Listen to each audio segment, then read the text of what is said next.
বাংলাদেশের প্রধান দুই রাজনৈতিক দল আওয়ামী লীগ ও বিএনপি দ্রুততম সময়ের মধ্যে নির্বাচন দিতে অন্তর্বর্তী সরকারের কাছে দাবি জানিয়েছে, কিন্তু এই দাবি প্রত্যাখ্যান করেছেন আন্দোলনে অংশ নেওয়া শিক্ষার্থীরা।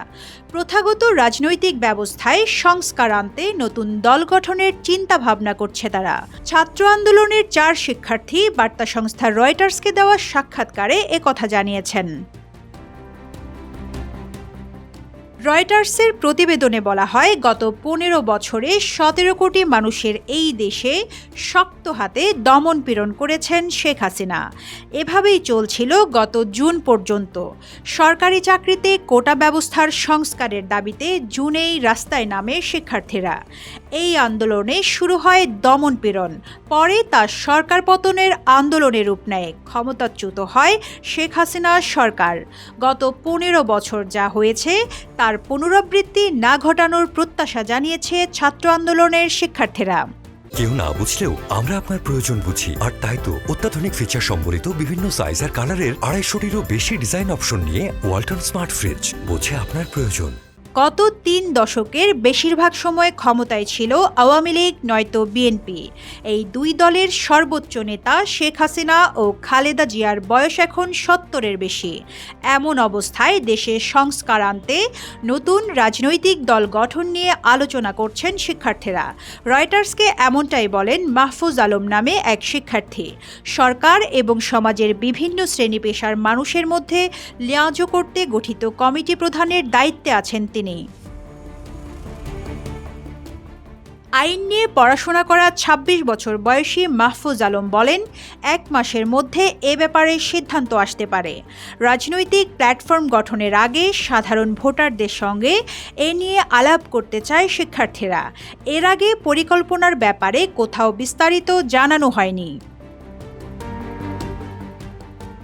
পুরনো দল আওয়ামী লীগ ও বিএনপি প্রসঙ্গে মাহফুজ আলম বলেন, দুই রাজনৈতিক দলের ওপর মানুষ আসলেই ক্লান্ত, বিরক্ত।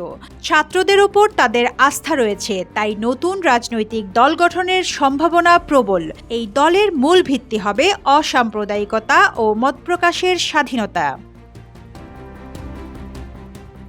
তবে অন্তর্বর্তী সরকারের উপদেষ্টা পরিষদে থাকা 2 জন ছাত্র প্রতিনিধি এ ব্যাপারে খোলাসা করে কিছু বলেননি। এমনকি কোন পলিসি নিয়ে তারা কাজ করতে চাইছেন সেটাও জানাননি। তবে নির্বাচন কমিশনে ব্যাপক সংস্কারের কথা বলেছেন।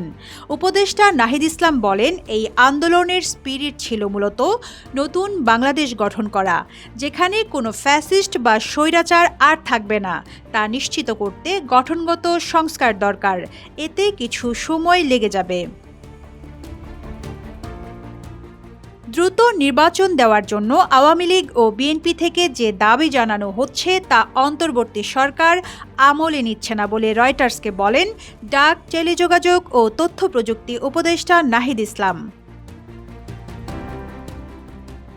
ছাত্ররা নতুন দল গঠন করছেন কিনা জানতে চাইলে পররাষ্ট্র উপদেষ্টা তৌহিদ হোসেন জানান, ছাত্রদের সঙ্গে এ নিয়ে কথা হয়নি। তবে এতদিন রাজনীতি থেকে তরুণদের বাদ রাখা হতো। এবার রাজনৈতিক ধারা পরিবর্তন হবে। এ ব্যাপারে সংবিধান বিশেষজ্ঞ শাহদিন মালিক রয়টার্সকে বলেন, আমরা এখন অজানা নদীতে এসে পড়েছি।